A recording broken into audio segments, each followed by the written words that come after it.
Thanks for tuning in today. I'm Dr. Nick, the Incrementalist.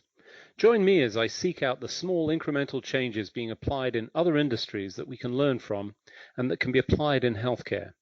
Can these changes bring immediate value, but also add up to the big improvements and revolution we need in healthcare? Come along with me to explore the possibilities. My innovative guests from around the globe have used small incremental improvements to achieve their moonshot. And this month, as I am each and every month, I'm delighted to be joined by Dr. Craig Joseph. He's the Chief Medical Officer at Nordic Consulting Partners. Craig, thanks for joining me today. Thank you for having me.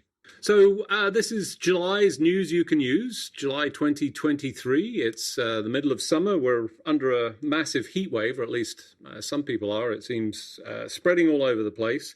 And, you know, there's certainly been some things going on. I think we've kicked off a lot of the recent episodes talking about AI and large language models. And ChatGPT hit the news just recently. We saw that with a JAMA internal medicine report that talked about the comparison of HPIs, history of present illness summaries, generated by chatbots and then generated by senior internal medicine residents, who, of course, have lots of time to be able to do that, right?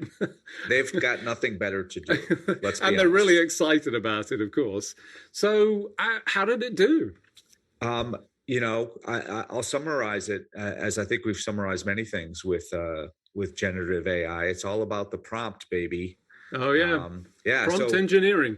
So it was a very interesting study. Basically, they made up an interview of a patient. And so, hey, what brings you in? Oh, I've got this pain here. And then they ask, some questions, and the patient answers those questions.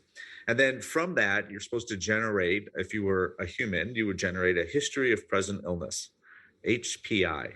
And they wanted to see if ChatGPT could do a good job with that. And so to attempt to, get that, they gave it a prompt and said, hey, read this interview and write a short, concise history of present illness. And what they got back was pretty good, except for some of the hallucinations. Nick, if it weren't for the hallucinations, it would be super awesome. And so the hallucinations were that the interview didn't say if this was I think it didn't say the gender of the patient. It certainly didn't say the age. And so most of the histories of present illness that you and I read always do start off with, right. This is a 72-year-old male with the previous history of whatever. And so it said, oh, yes, let's tell you that. So it started off with the age and gender of the patient, which, again, was never presented. So that was a no-no. And they actually got it a little bit better. So they went back to the prompt and added something about, do not reference any information that is not in the transcription. Don't make up stuff.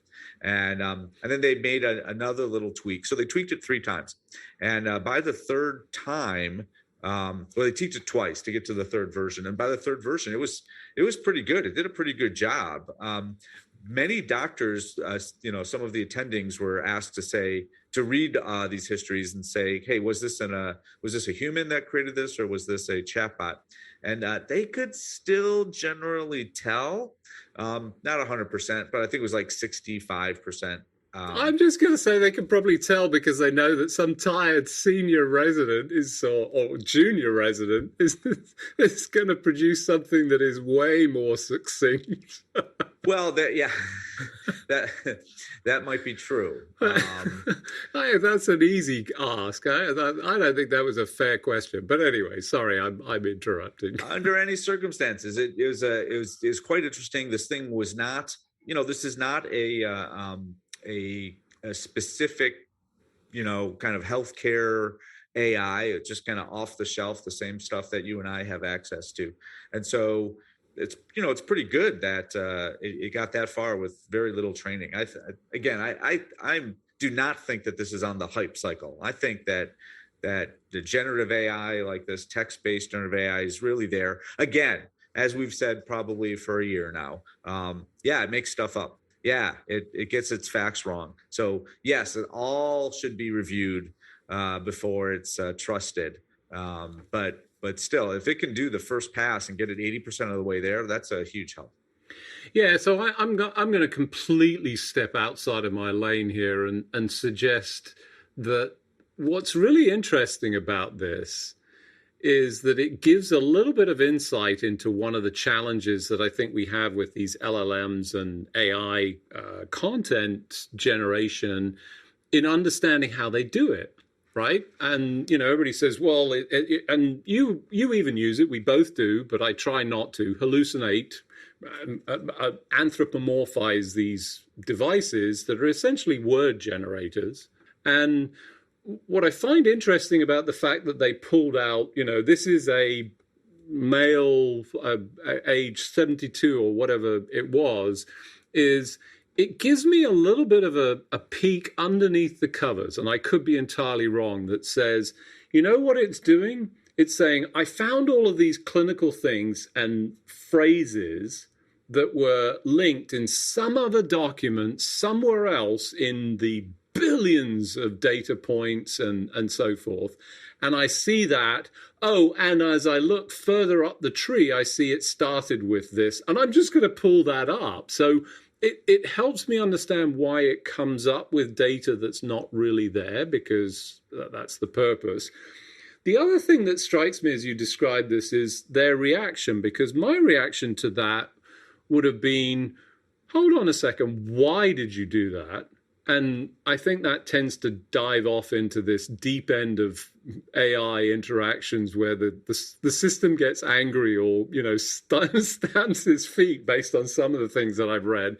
And I don't think, it would be interesting, because if you could actually query and say, well, hold on a second, where did you see that? But I suspect it would just make up more stuff, because it's a little bit like a 3-year-old being asked, "Did you take the last cookie from the jar?" And no, it wasn't me. Yeah, you can't point out when it makes errors and say things if you're following the chat and say, the gender or the age was never presented, and it generally replies with, "Oops, I see that. Let me try that again." And then comes up with another gender and another age. Again, I probably. I'm not going to say you're wrong. I think that's unusual. I'm going to take that as a score for this interview. As we started off with, it's all about the prompts. Right. And I think that final modification of the prompt was, don't hallucinate things, don't reference things that aren't in the interview, be succinct, use clinically appropriate terms, because some of those it would veer off into using non-clinically specific terms, that's a clear giveaway that a doctor's not done this. Right. So but it improved quickly, and I think once we get those prompts done, you're getting, maybe you're starting with nothing at 80%. You can get to a good 95% accurate and fast. And then the question is, well, are you losing something by not starting from scratch? Are doctors going to lose something because they don't have they start to lose the ability to generate these things in their heads, and all they're really doing is approving something that that an AI has created? Are we creating a generation of physicians that will be in big trouble if that tool is gone? So that sounds very much like the argument I hear repeatedly around automated flying, the pilots losing the skill set, particularly with the new capabilities that are emerging where, their auto land is now available in a lot of places. It requires a lot of technology and, still supervised, but they lose the touch. I could tell you, I don't know about you, but I've certainly been on some planes where I think, whoa, he hasn't landed that thing in a while. Because we really come down, pretty hard, and it's not wind or anything, but, huge respect. And I think they've addressed that by continuing, so they don't just do it. I think that's one of the key things. And, the other thing that sort of strikes me through all of this is everybody's listening to this or looking at this technology and going, well, we don't need doctors. That's not what this says to me. It says, no, we really do, but we can make them much, much more efficient to generate the content that's necessary and to be succinct. Oh, and by the way, I think you can create 2 pieces of content from that same interview, one that's dedicated to the clinical profession. And yeah, we abbreviate and use all these terms because it gives a really succinct, it used to be the 4x6 or whatever cards that we used to write on. We could really get it in. I think you and I have talked about this. I remember you talking about one of your records, and it was like 2 lines, and there was a full clinical history in there. And it works. I read stuff and, go, oh yeah, I get all that, and some of the annotations. But then you also generate something that is equal to, but is in, easy to understand, comprehensible for the general public who don't have that understanding, that can then be part of this sort of open notes forum that you and I think, are both big fans of. So to me, this is hugely exciting and brilliantly done, because they didn't take real data and real patients and put it in, because, of course, I feel like that might be going on. I know if I was working in this space and I was there, and I know it's not right, I'm not advocating it, but I just know high pressure time, it produces decent content. And as long as you don't just take it and dump it in and use it as a sort of starting point, that's cool. The problem is the private information, and we don't want to have that shared. Don't know about you, but my prompts have changed when you log into the system now. It says, warning, we're looking at this, we're checking, don't put any private, so they've really sort of jumped on that. I guess we need private instances. Maybe there's a better version of this, but to me, it's really exciting. No, it is exciting. And I have absolutely uploaded, I think I mentioned this on a previous show, I've uploaded patient information, and I don't care who knows about it because it's my patient information. Right. And so if anyone is reading about, a pediatrician that is a George Clooney lookalike, like that's probably based on the information that I've uploaded. George Clooney? Everyone Are says you it. kidding Dr. me? Nick, it's not just me. Everyone says it. So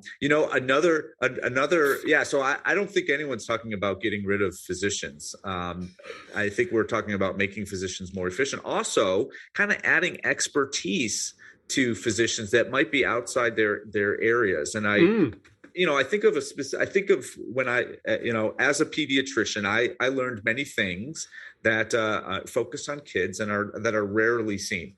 But when they're seen, you never want to miss them, even though they're very uncommon. Right.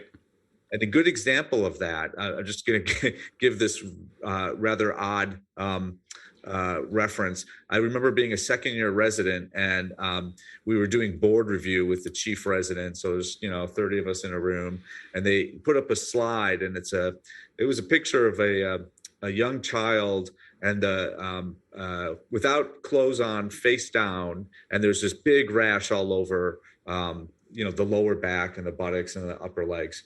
And we're kind of just looking, and the question, of course, was what's causing this rash. Right. And the senior resident said, "Listen, I'll give you a little hint. Any rash of the buttocks on your board exam is Hennock shoreline purpura until proven otherwise." And that was a key thing, because you don't generally see that kind of a rash, right, that kind of a distribution. And I certainly got that because I did a pediatric residency, but family medicine doctors often don't get that much pediatrics because they're doing a lot of other things. And certainly adults aren't going to get that kind of adult specialists are not going to get that kind of. So, when those words are maybe said during a transcript of, well, the rash started on the butt or described it, those words to me are going to jump out as an expert and say, I have to think about this weird thing called HSP that I don't normally see that commonly. But to others, that's where I think some of this technology can really come in, because it is quite good when you're asking it to give, what are some of the diagnoses I should think about that I don't normally think about. It will make some suggestions like that. Yeah, I think 100%. And, we shortcode that to zebra hunting. I think that's the thing that the clinicians understand. When you hear hooves, think zebras, not horses. Find the rarities. And, again, one of the great opportunities that, this represents to extend our capabilities as we become more and more specialized.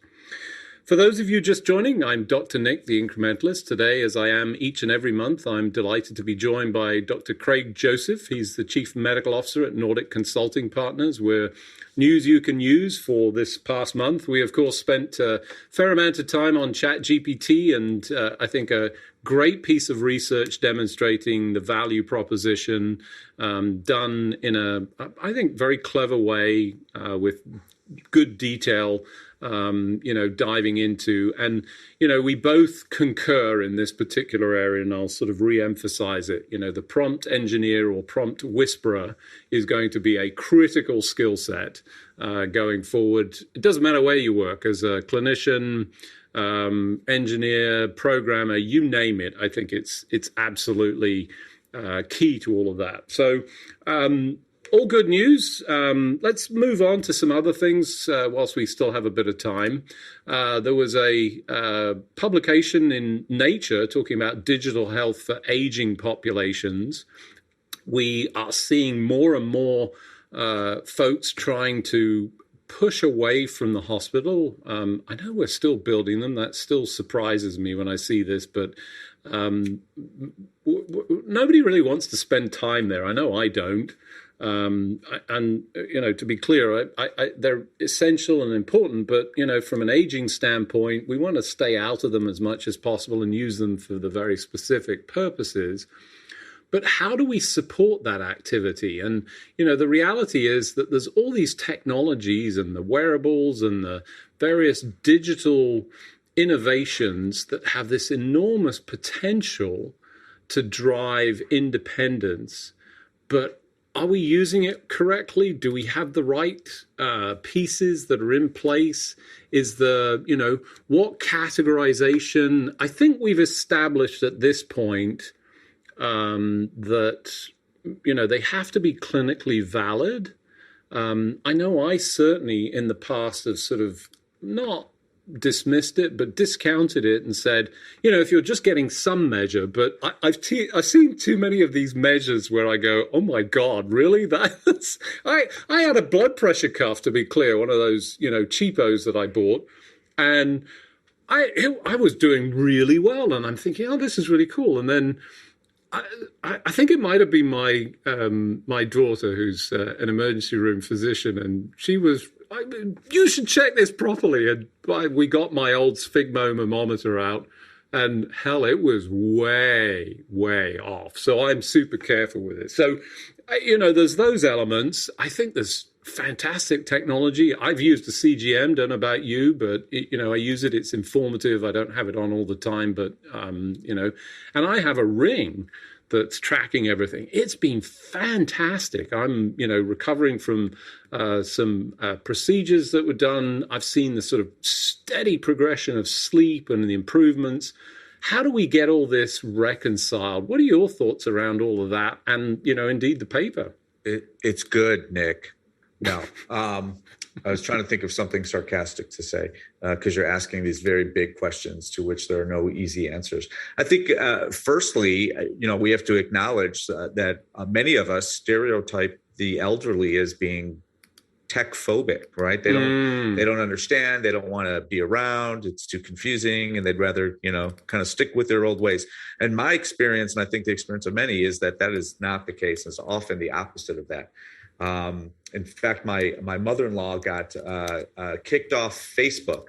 I'm not sure exactly what she did to do that, but got kicked off Facebook. And, I called her recently on her birthday, and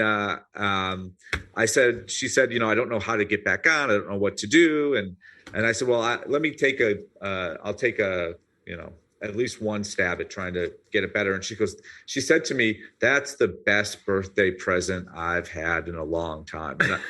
And I said, well, I don't even know if I'll be able to get it to work. And just someone trying.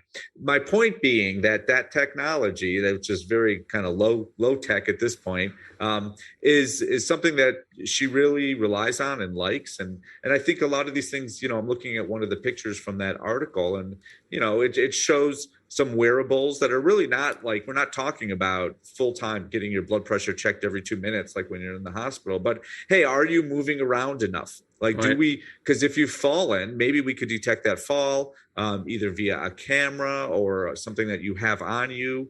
Even your watch can tell us. So if, have you taken a violent fall? Are you moving the way you typically would? Yep. Those kinds of things. And so, a wearable is not just a watch or a ring. It can be shoes or socks or, a motion detector that's out there. And so, there's lots of things to both kind of find problems before they find little problems before they become big problems. And also to let you, I think, as you started off this conversation, hey, why do you need to be in the hospital? Or why do you need to be in a residential care facility? No one, as you mentioned, no one wants to be in those places generally. And even if they're great, you still don't want to be there. You want to be in your home, and right. Anything we can do to kind of get you there with the same or even better quality outcomes is well appreciated. I click my red heels all the time. There's no place like home. And having had my intersection with the facilities, and in a space that I actually performed the procedures involved, where it was a 15-day stay, and I was out same day, was just, and it was, I could not have been more grateful to be at home. And I was doing more work. Just to be clear, I was hooked up to a monitor, but they got tired of the beep. Actually, I got tired of the beep, so they just unplugged it. So what was the point? Whereas I've got, constant monitoring. I'm really excited by sort of continuous blood pressure. I think the important point you brought out there that's, worth highlighting is this, designed for the purpose, and, with the elderly in mind, they're absolutely not technophobic. My mother was the same when she was alive. She jumped on this stuff. The iPhone and Siri, by the way, was a huge positive for her. It achieves so many things. And a lot of it, one of the simplest things I learned around that time was, those little pens with the little rubber thingamy bob to touch the screen proved to be a huge positive for interacting with the screens, because she couldn't do it very well with her finger, didn't have the dexterity, but you put it in a pen and suddenly it was much, much easier. Simple thing, but, give her that. And then suddenly I think she would have had a watch if she'd been around for that period of time. So anyway, let's talk briefly, if we can, about the EPIC research. They said note bloat. So, you and I have seen that. That's like a huge problem. Copy forward. EPIC's, I think we both love the EPIC research. Lots of data to sort of dive into, and people are doing some interesting things. Any thoughts? Yeah, I think you mentioned open notes before. That's the movement to allow patients to see their progress notes, be it inpatient or outpatient, make it easy to do over the internet through the patient portal. And when people are looking at them, they're seeing these tomes, these 4, 5, 6 page notes, when typically when we wrote them, they were maybe 7, 8, 9, 10 lines. And why has that happened? There's multiple reasons, but one of the main reasons was that there were rules in the United States about how you got paid. To prove the work that you were doing, you had to jump through hoops, you had to check boxes, you had to do lots of things. And physicians have become used to writing these big things. And then 2 years ago, CMS, the organization that's responsible for some of these rules, said, you know what, we're going to make it a lot easier. And they did. And they really changed the focus. So it's a lot less of those boxes that you have to check and words that you don't really need that don't clinically say anything. And we were all very excited, because we're like, okay, now we're going to get notes back to succinct and the way they were when we were on paper. And EPIC's research, this is they were able to look at 1.7 billion clinical notes. That's B. Wow. That's B, like Bravo. Wow. 1.7 billion progress notes in their electronic health records of their customers, and did research on those and found that, well, the notes didn't get shorter in that time frame in the last 2 years. They actually got 8% longer. Oh, God. So that's not good. But they did find, though, that on average, there was an 11% decrease in the amount of time doctors took to write the notes. So I'm not sure why that is. Oh, come on. Copy forward or whatever you want to No, call but it. they've been able to do that for years and years. This is in the last 2 years. Why did it get faster? But under any Right. circumstance, I'm not sure. It's so they're spending less time, but I'm not sure we're producing a higher quality product. But again, this is it's quite interesting because we would never be able to do a study with Right. when we said when you said you're going to look at 1 billion notes. Like that's insane, and they're able to do It's it. really cool. Yeah. And love the fact that it's being published. People can see this. I think great stuff. Unfortunately, as we do each and every week, we've run out of time. Always a great conversation. Always good to catch up. Just remains for me to thank you, Craig, for joining me on the show. Craig, thanks for joining me. Always a pleasure. I can't wait till next month. Thanks for joining me today. Do you have any better ideas, or have you found a small incremental change that's brought about a big improvement in your world? Let's continue the conversation on our hashtag, The Incrementalist, or share with me at DrNick1 on Twitter. You can find more information about the show on our program page at healthcarenowradio.com. And tune in next time to hear my discussions with leaders and innovators from around the globe who've revolutionized their space by using small incremental improvements to achieve their moonshot. I'm Dr. Nick, the Incrementalist, and I'm starting a revolution through evolution.